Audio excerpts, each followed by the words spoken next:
também. Eu sou Paulo Nascimento, casado com a irmã Roseli Virtuoso Rosa. Muitíssimo obrigado. Congrego na Assembleia de Deus Central do Boaçu. Igreja essa presidida pelo meu pastor Antoniel Moreira Brito. E tenho alguns amigos que têm frequentado este lugar. E aí eu dei a palavra para o meu amigo Mateus Bento, que estaria aqui visitando a igreja, amar e servir, somente para adorar ao Senhor. Aí, Vitor, o pastor Tiago descobriu, Mateus falou que eu vinha, ele falou, então você prega para nós? Eu falei, tem Vitor para pregar lá. E aí eu agradeço muitíssimo a oportunidade que vocês me dão para a gente poder meditar um pouquinho na palavra do Senhor. Você que tem o exemplar bíblico, Evangelho de Jesus Cristo segundo a narrativa de Marcos, capítulo de número 5. Marcos, capítulo de número 5.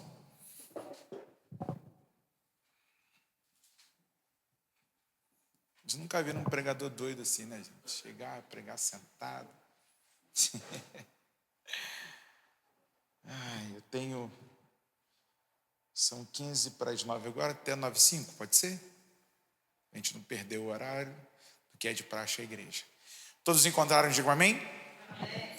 A minha versão é um pouquinho diferente. Eu tenho a BKJ em mãos, em forma física. E uma outra versão aqui que diz assim, Marcos, capítulo de número 5, versículo 1. E chegaram ao outro lado do mar, a província dos Gadarenos. Chegaram ao outro lado do mar, a província dos Gadarenos. E saindo ele do barco, Jesus, lhe saiu ao encontro direto do sepulcro um homem com espírito imundo, o qual tinha sua morada. Olha onde ele morava. Ele morava no cemitério, nos sepulcros, e nem ainda com cadeias o podia alguém prender. O camarada era brabo. Porque tendo sido muitas vezes preso com grilhões e cadeias, as cadeias foram por eles feitas em pedaços. E os grilhões em migalhas, e ninguém o podia amansar. E andava sempre de dia e de noite, clamando pelos montes e pelos sepulcros, e ferindo-se com pedras. Alguém normal não vai fazer isso. Ele vai andar no sepulcro e ficar se ferindo, se batendo. Essa coisa aí, muito parecida de gente que se corta, gente que se fere. Sempre aconteceu, e são possessões demoníacas em alguns níveis. E quando viu Jesus, de longe correu e adorou. Diga assim, uau. E quando viu Jesus, de longe correu e adorou. Gente, os demônios também adoram a Jesus. Porque tem gente que fala assim, não, eu tenho que arrepiar, eu tenho que sentir, eu não gosto quando alguém manda levantar a mão.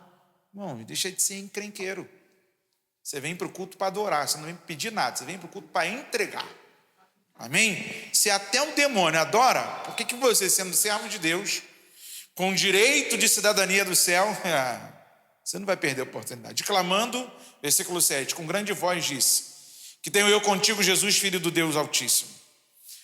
Olha que demônio abusado. Conjuro-te por Deus que não me atormenta. Porque ele dizia, sai deste homem, espírito imundo. E perguntou-lhe, qual é o teu nome?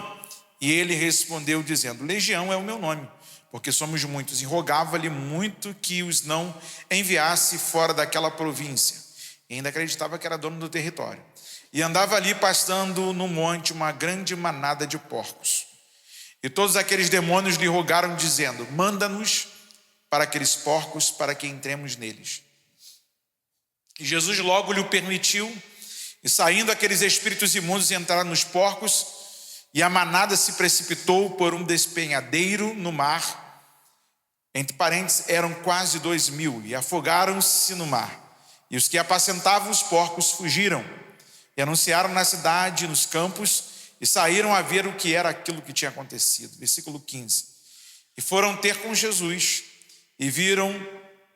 Não sei porque que Marcos diz aqui o endemoniado, agora é ex-endemoniado, né?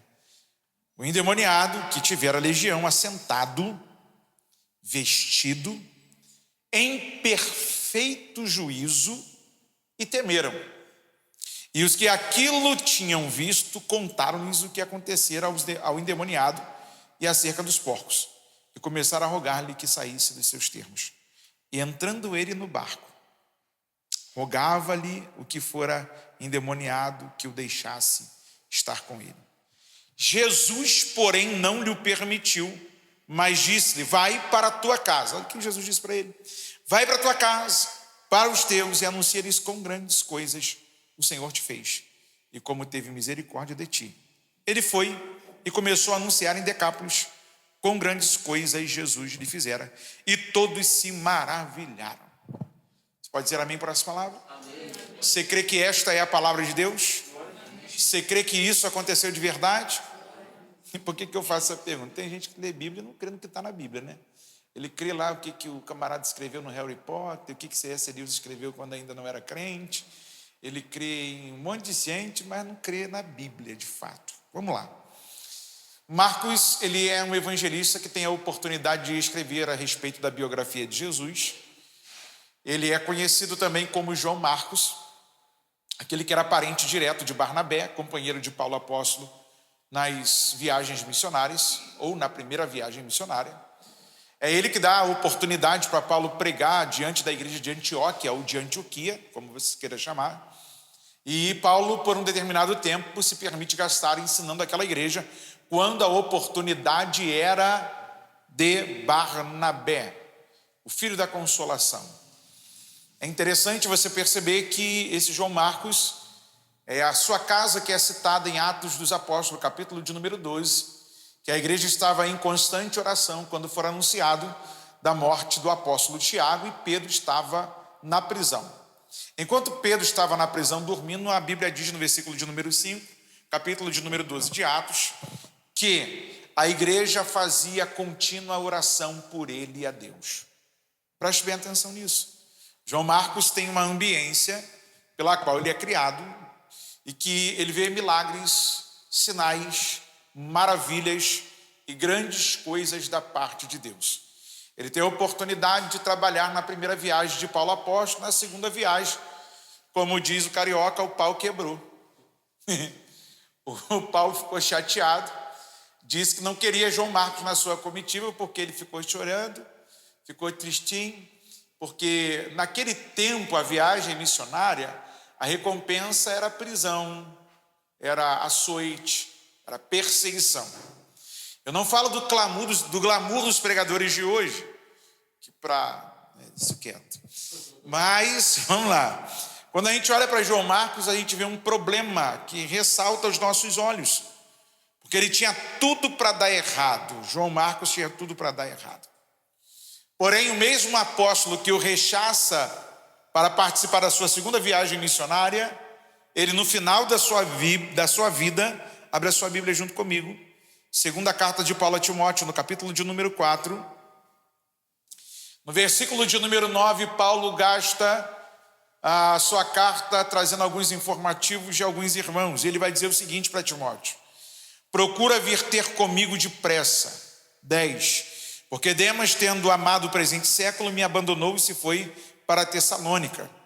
Crescente foi para a Galácia, Tito para a Dalmácia. Versículo 11, somente Lucas está comigo. Toma contigo João Marcos, ou Marcos, e traze-o, pois me é útil para o ministério. Quem lê Atos dos Apóstolos, na segunda parte, de que Lucas está contando sobre a experiência missionária, Paulo ele se irrita com Barnabé. Paulo chega às vias de fato de uma discussão, e é natural que na ambiência da comunidade da fé, por sermos diferentes, tem horas que a gente discute, que a gente pensa diferente, que a gente bate boca até, mas a gente não pode deixar de viver em comunhão. Amém ou não amém? Amém. Porque ninguém é obrigado a ser igual a ninguém. Você é único. Você era uma semente informe no ventre da sua mãe, Salmo de número 139.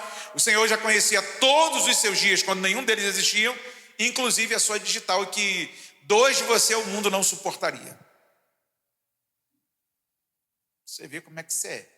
Então, o João Marcos, ele exaltado, como diriam os crentes pentecostais dos nossos dias, porque agora Paulo, já no final do seu ministério, lembra de que ele agora é útil.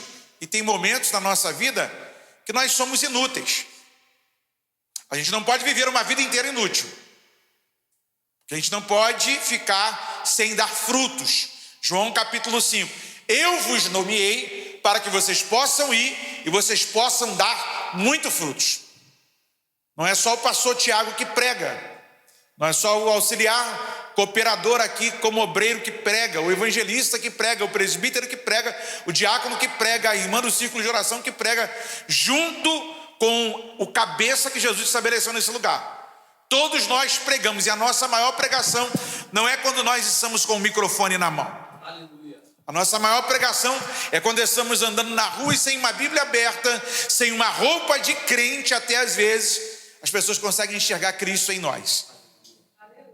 Então João Marcos agora é útil para Paulo e ele tem uma oportunidade de escrever a biografia de Jesus. É interessante que Mateus, ele escreve para judeus, ele tem uma linguagem rebuscada para judeus. Lucas, para os gregos, João tem uma linguagem universal. João não tem preocupação de mostrar uma figura de um servo sofredor, de um judeu. João não está preocupado com nada disso. Ele já abre o primeiro capítulo e o primeiro versículo dizendo assim: no princípio era o verbo estava com Deus e o verbo era Deus. Todas as coisas foram feitas por ele e sem ele não haveria beleza alguma. Deu para você pegar? No princípio era o verbo estava com Deus e o verbo era Deus. Ponto. Verbo aqui no grego é logos, que quer dizer palavra. E quando a gente fala palavra, não é coisa que se solta ao ar. Aqui é oralidade da palavra. Eu tenho um professor de luta livre chamado Gabriel Moraes, que ele agora está terminando o doutorado dele. Ele, na sua especialização acadêmica, ele é professor de grego. Então, de vez em quando, a gente pergunta alguma coisa do Novo Testamento para ele, né? E aí, quando eu bati de frente com João, capítulo 1, eu perguntei: esse logos aqui é palavra, que palavra é essa? Ele disse: é o peso da palavra, é o que faz valer. Não é palavra apenas dita e solta no ar. É palavra que faz valer. É palavra que produz vida. É palavra que mantém. É por isso que João vai dizer que no princípio ele estava lá e todas as coisas foram feitas por ele, e sem ele não haveria beleza alguma. E ele é o sustento de todas as coisas, inclusive da minha vida e da sua vida. Marcos capítulo de número 5, o João Marcos está escrevendo para a gente um momento muito glorioso do ministério de Jesus.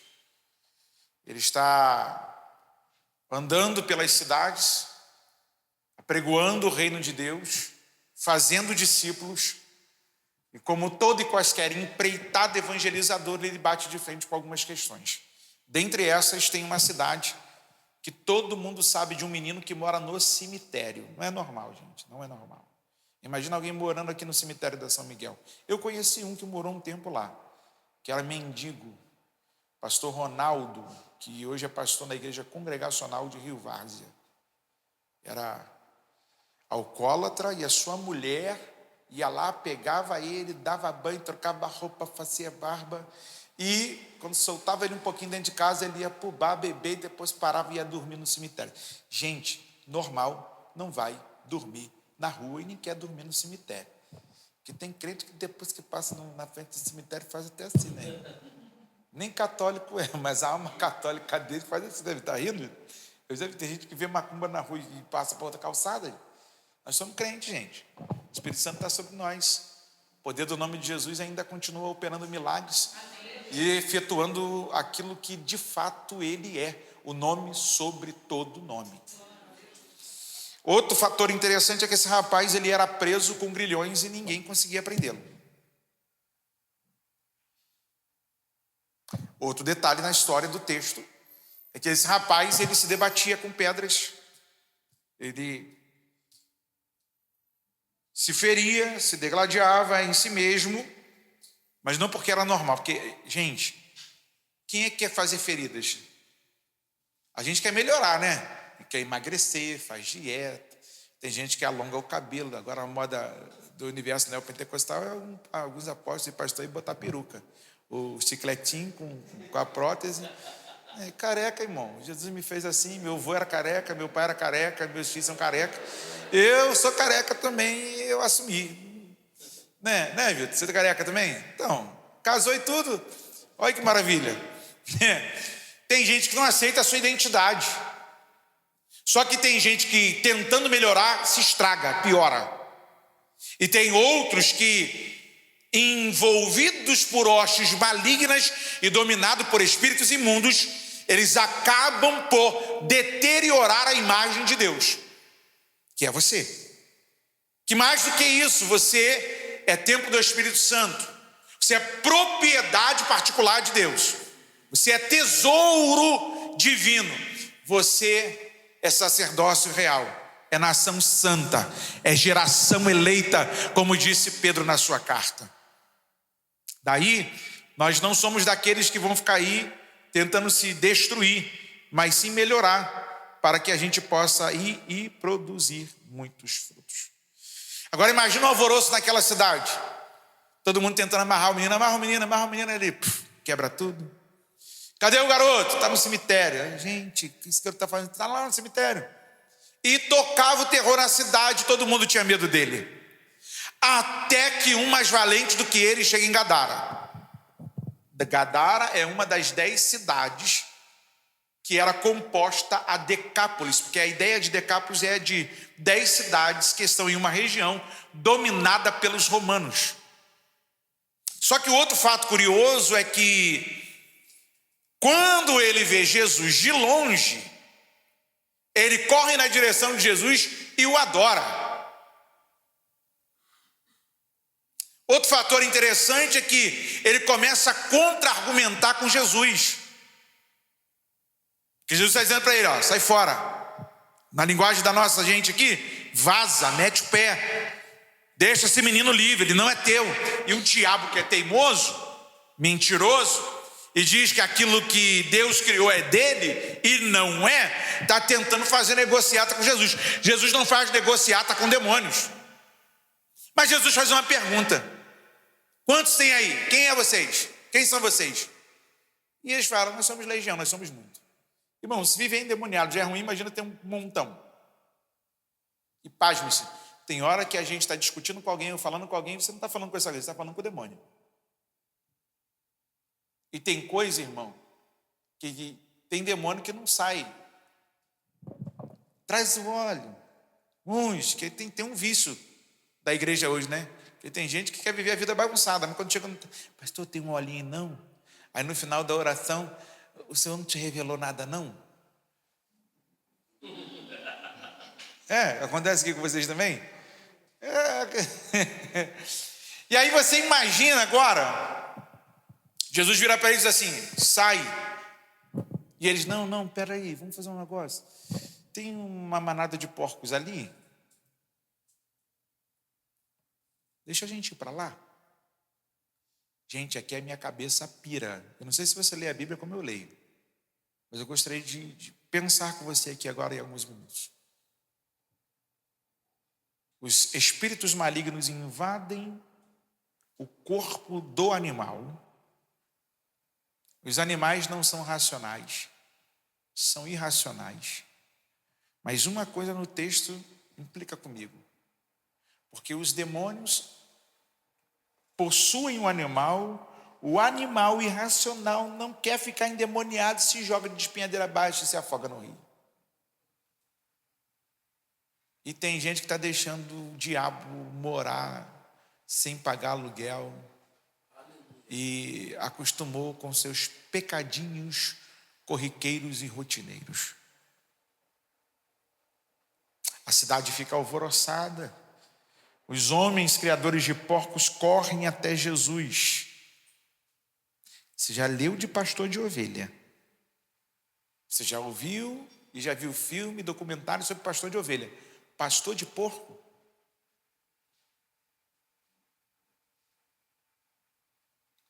Pergunta que não quer calar. E não me tenha que eu vim aqui para ofender você. Mas se isso te ofender, olhe no espelho e melhore você mesmo. Você é ovelha de pastor de ovelha? Ou você faz parte de um rebanho que você está se comportando como porco? Uma das coisas que me causa espanto no porco é que você pode dar banho, arrumar, botar o perfume mais fino e mais caro. Você acabar de limpar, soltá-lo, ele vai correr para a lama. Então, se você vem à igreja apenas para um ritual, se você vem para a igreja para ouvir uma palavra positiva, se você vem para a igreja para apenas se sentir bem, dar uma aliviada na carga negativa, porque aqui não é centro de espírita, você tomar um passo, tomar um banho de ebó. Aqui tem palavra de Deus, aqui é o poder do nome de Jesus. Nós não estamos reunidos aqui para dizer para você, não, vai e continua como está. Não, irmão, vai e não peques mais. Vai e melhora, vai e se conserta. Porque se você, quando sai daqui, e o pastor orou, te ungiu, e a Bíblia diz que na oração da fé, ela é capaz até de perdoar pecados. Você sai para se espojar na lama, você não está sendo ovelha, você está sendo porco. O tema é sobre libertação, gente. O cartazinho que o pastor mandou para mim. E eu sei que a batalha espiritual é grande. E deixa eu dizer uma coisa para você. Tem gente que trata a igreja como berçário. A igreja não é um berçário, a igreja é um quartel. A igreja não está aqui para falar o que você quer ouvir, te ninar, para dizer para você assim, ai que bonitinho você, lindo de Jesus, como um pregador faz aí na internet. Não. Evangelho é confronto, é renunciar, é tomada de cruz, é seguir o caminho, olhando para Jesus. Ter defeito, toda a igreja tem. Quando você encontrar a igreja perfeita, não me conte nem entra nela. Se tu entrar ou contar para mim, nós vamos lá estragá-la. Então, quando a gente olha para essa ação dos porcos se jogarem na água, os pastores ficam malucos e eles vão correndo até Jesus. Porque, irmão, tem gente que é assim. E eu sei que está filmando, isso vai ser ofensivo de repente para acontecer soltar por aí. Mas vamos lá. Tem gente que briga por um animal, mas não é capaz de brigar por um ser humano. Eles estão brigando com Jesus lá, estão discutindo com Jesus. Os porcos caíram lá, nós estamos em prejuízo. Sai fora da cidade, nós não queremos o Senhor aqui. Mas quando eles estão olhando lá, está um menino em perfeito estado, tranquilo, ex-endemoniado. E eles não estão atentos à obra de Jesus sobre a vida de alguém. Você sabia que a gente pode correr o risco de ir à igreja, frequentar culto, ver Jesus operar, mas não de fato enxergar o que Jesus fez? O problema é que existem aqueles que estão perto do milagre, outros que vivem o milagre e aqueles que buscam o milagre. Quem é você nessa fila? E aqui eu termino. A gente terminar no horário.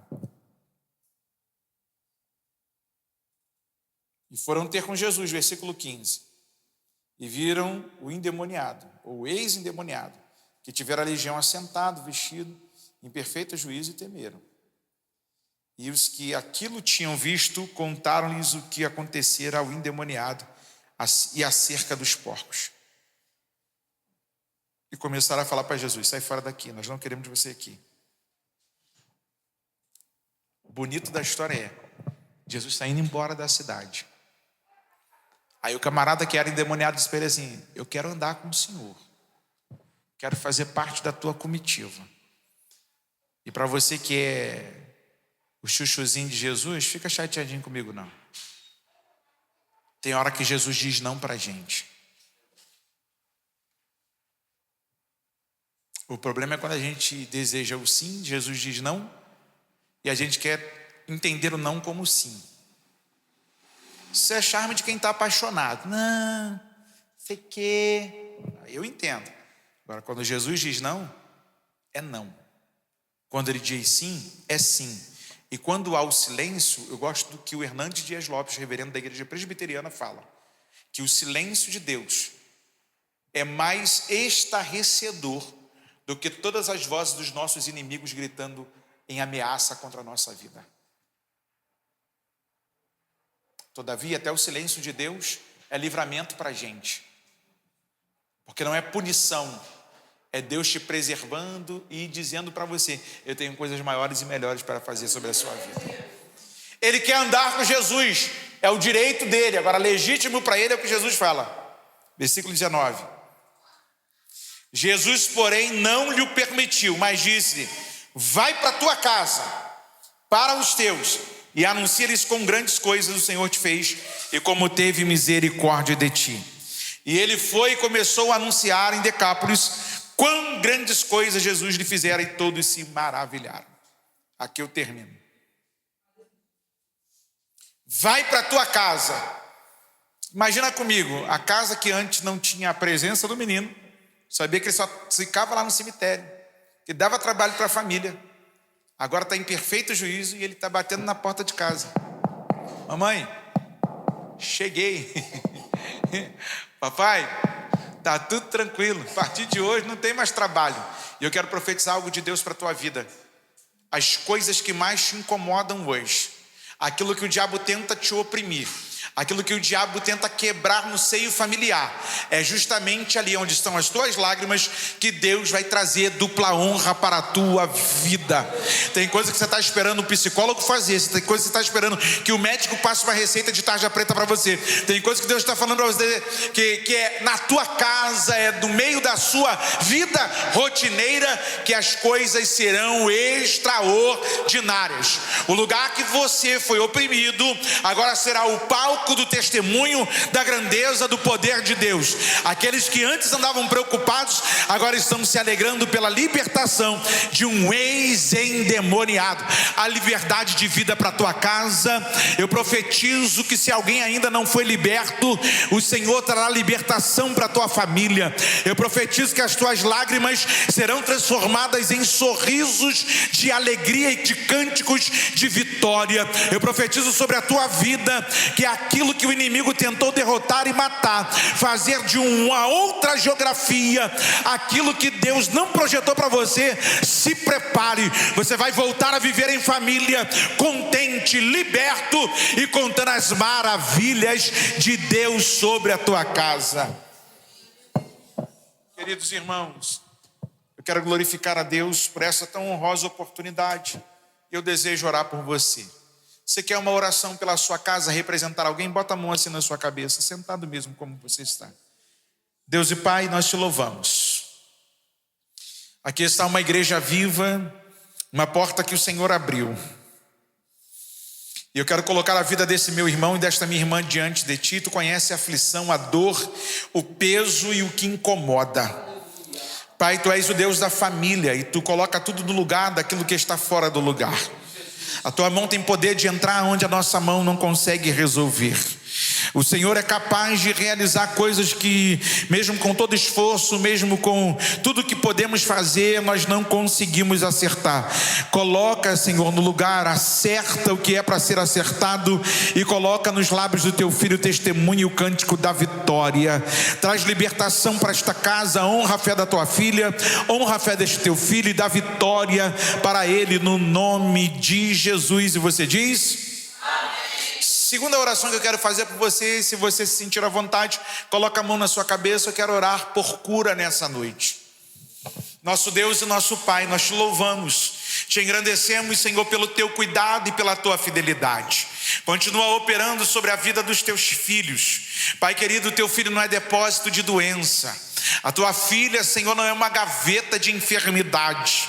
Eles são teus e o Senhor é deles. Eu te peço, Senhor, toca no sangue, toca nos ossos, toca nos nervos, toca nos tendões e do alto da cabeça à planta dos pés. Toca, Senhor, no órgão do teu filho, seja no fígado, no baço, no rim, no pulmão, Senhor, no cérebro, não sei aonde é, mas o Senhor é poderoso para tirar as dores. O Senhor é poderoso para banir toda enfermidade. Enfermidade, ceda ao poder que há no nome de Jesus. O Senhor te repreenda. Pega toda a tua bagagem, você que provoca dores, você que traz dívidas para essa pessoa para viver na dependência das medicações. Senhor, há poder no nome de Jesus. O castigo que nos traz a paz estava sobre o Calvário. O Senhor se fez maldito por nós para trazer vida e vida em abundância. Obrigado por essa noite. Produz a vida do Senhor sobre a vida dos teus filhos, no nome de Jesus. Amém e amém.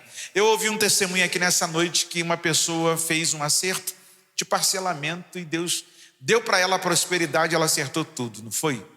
Pois bem, tem alguma causa impossível aí para você? Bota a mão na sua cabeça. Vamos orar, porque o nosso Deus é Deus de causas impossíveis. Nosso Deus e Pai, quero te agradecer e te louvar, Senhor, porque esta igreja está imbuída de fé, está cheia da graça de Deus, e os teus filhos estão olhando para ti, que é o autor e consumador da sua fé.